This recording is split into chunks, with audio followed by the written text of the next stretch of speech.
Merci Jean-Baptiste. Avant de découvrir le portrait croisé de deux jeunes agricultrices qui viennent de s'installer et d'une autre qui a décidé de changer de filière. D'abord, combien de Français rêvent de quitter un jour la ville pour la campagne? Un Français sur deux envisage cette aventure.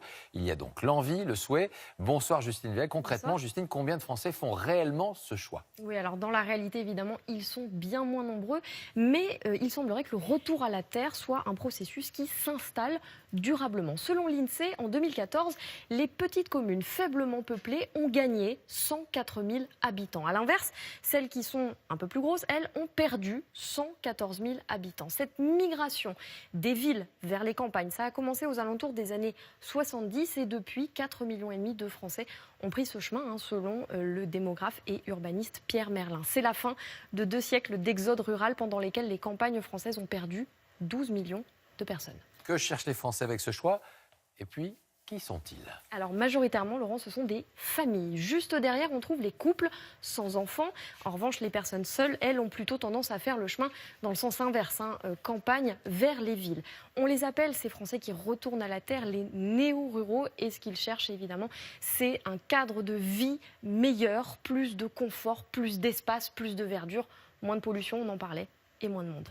Merci Justine. Alors, illustration concrète maintenant de la vie au sein du monde agricole, une vie âpre, complexe, mais qui suscite encore des vocations. Une agriculture ce soir au féminin avec le portrait croisé, je vous le disais, de 2 jeunes femmes attirées par le monde agricole qui ont franchi le pas et puis rencontre avec une agricultrice qui a décidé à 55 ans de se lancer dans un nouvel élevage, Laurence de Cherf, Léa Soudre avec Élodie Delvoye. Pour Béatrice Barbeau et son mari, c'est un jour difficile. Petit à petit, ils se séparent de leur troupeau après 30 ans de travail. Allez les filles, dernière destination. Destination l'abattoir. Pour 9 vaches laitières, car pour ces éleveurs, le lait c'est bientôt terminé. C'est une page qui se tourne, c'est... Tant que la dernière part pas, ça ira. Mais c'est vrai que le jour où la dernière partira, c'est déjà beaucoup d'émotions de les voir partir. Parce que ça veut dire que c'est l'arrêt de la production laitière. Et ça fait un peu mal au cœur, c'est un travail d'il y a 30 ans. Une ferme qui a toujours appartenu à cette famille vendéenne. Moi je pensais bien que j'aurais fait ça jusqu'à ma retraite, et finalement non. Les vaches laitières, c'est du boulot 7 jours sur 7, jamais le temps de souffler. La grasse matinée, c'est quelque chose qu'on ne sait pas faire. Il n'y a pas de répit. Il n'y a pas de répit, non, que quand on part en vacances.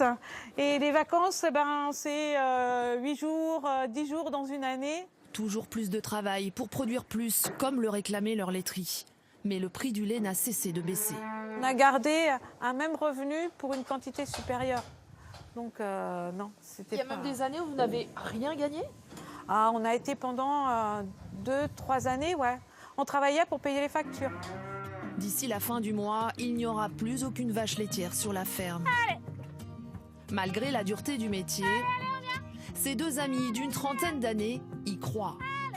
Elles ont osé se lancer dans la production de fromage de chèvre bio en Charente. Des conditions de vie compliquées parce que c'est fatigant pour l'instant, mais c'est chouette quand même d'être son propre patron. Leurs conjoints travaillent à l'extérieur. Elles font tout pour ne pas négliger leur vie de famille. Le travail des chèvres, de la traite et des fromages, c'est 7 jours sur 7. On arrive quand même à se ménager des jours de congé, on va dire. Mais il y a déjà des mauvaises surprises, la sécheresse. Je vais juste nourrir les boucs et les chevrettes. Il a fallu rentrer les chèvres prématurément. Mais problème avec le stock de foin. On n'en aura pas assez, c'est sûr. Pourtant, on a fait une bonne récolte, mais hop, on n'en aura pas assez. Il va falloir en acheter et débourser plus que prévu. Faudra prévoir au plus large, quoi, pour justement pallier à ce genre d'aléas. Mais c'est sûr que dès la première année, on ne s'attendait pas à avoir ce problème-là. Car il faut bien nourrir les bêtes pour produire du lait. En lait de vache, 1500 fermes ont arrêté la production en France en 1 an. Comme ces éleveurs vendéens, des cessations d'activité entraînant parfois des suicides. On entend des situations dramatiques. C'est tous les jours que ça arrive. Avec mon mari, on est 2. Et s'il y a une baisse de morale, l'autre la reprend. Mais les personnes qui sont seules, isolées, je comprends tout à fait. Bonjour. Pas d'isolement pour les jeunes éleveuses de Charente. Les chèvres chauds? Ouais. Je vous en mets combien? Toujours au contact des clients. Là, on monte en affinage et celle-là est plus vieille. Donc. Les affaires marchent bien, 6,50 €. mais pas encore assez pour se dégager un salaire. L'année prochaine, il n'y aura pas le choix. Finalement, on sera, je pense, obligé de se rémunérer. Avec 20 chèvres de plus en production, ça devrait nous permettre d'être un peu plus sereine par rapport à ça. Mais je suis relativement confiante. Vivre au plus vite de leur métier pour les jeunes agricultrices. Allez, on va y aller les filles!